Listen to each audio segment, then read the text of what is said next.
yeah, I'm smoking a cigarette and it's going to kill me, and shit happens. It'll be okay. I don't know if I want to move the camera just to show that. Oh, there, yeah. So today's, I don't even know what you would, just being, would it be a steward to, it kind of be being, you know, stewardship. So I'm in a buddy's cabin that trying to clean up and fix up and get stuff working again. There's a little wood stove right yonder. So one thing, I'm getting ready to do it right now. One thing that I try to do every time, unless I try to leave the wood stove. There's other things. The wood stoves. We'll take the wood stove example. I try to leave it basically to where I'm not 500 miles into a remote wilderness. 6 miles from town if you know where you're going, what you're doing. But there's 1,200 acres back there that people lease for hunting grounds that are from like 3-4 hours away, and they come here once a year, if that. They don't know the country. They don't know where they're at and where they're going. God, this video is just... Hey guys, Jake from Evolving Daily. I'm smoking. It'll kill me. Yep, shit happens. Let's get over it. So I don't know what what this would fall under, like the stewardship of the wilderness, or there's probably a deeper, a better way to describe it. But I'm in a buddy's cabin trying to fix some things up and repair some things, and just being out in the woods with barely any electric, no cell service. Hey now. So there are other examples, but this one's the one I'm looking at right now. So we're not 500 miles in a remote Appalachian wilderness, but we're 6 miles from town, if you know where you're at. And there's 1,200 acres behind me that is hunting leases for guys. A lot of them are from 3-4 hours away, that this is their, once a year they come down here and go deer hunting, chasing old split toe. So they don't know where they're at. The chance of this, slim to none.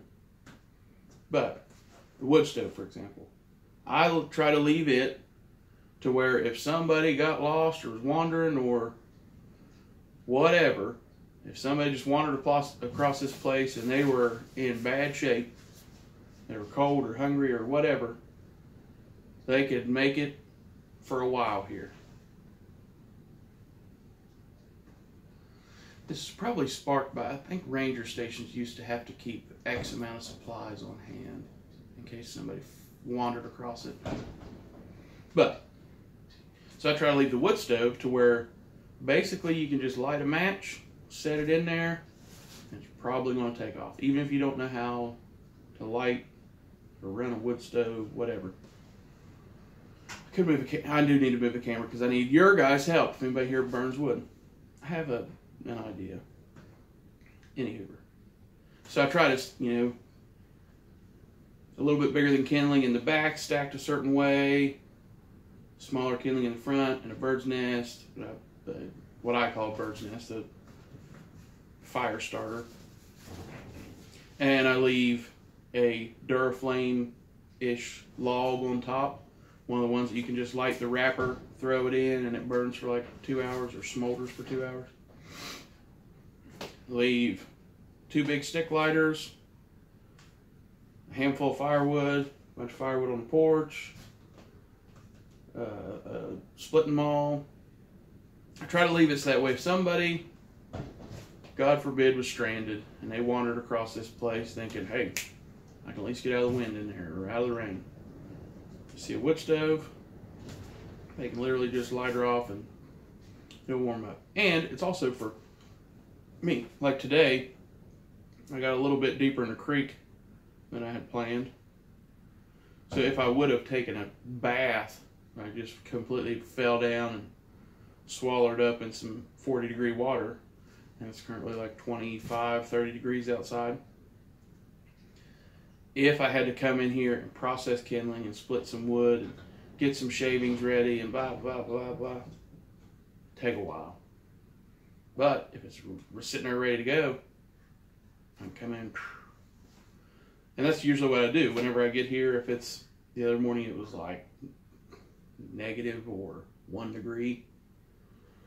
That way I just run in here, start her off, fanned a little bit, make sure it's going to go. And I went back out and sit in a warm car until at least the fire was going a little bit.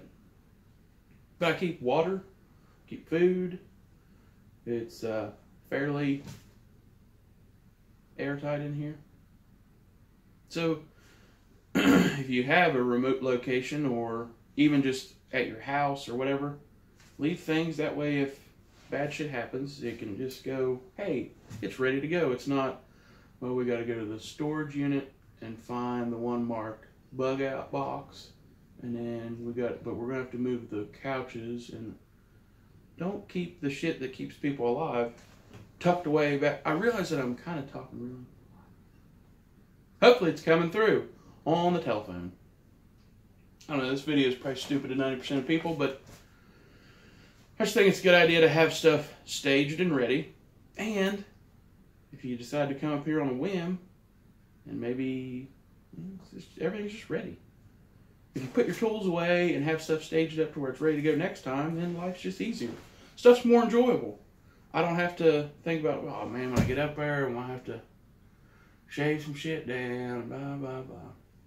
And I do keep a dirt flame log there, and a propane torch, and a big stick lighter, and other fire starting materials, but don't ever use them. You should never use them. The better you are at starting a fire, that's another video, because then you get into the, we'll talk about some other stuff here in just a second. Yeah. Be prepared to thrive while others survive.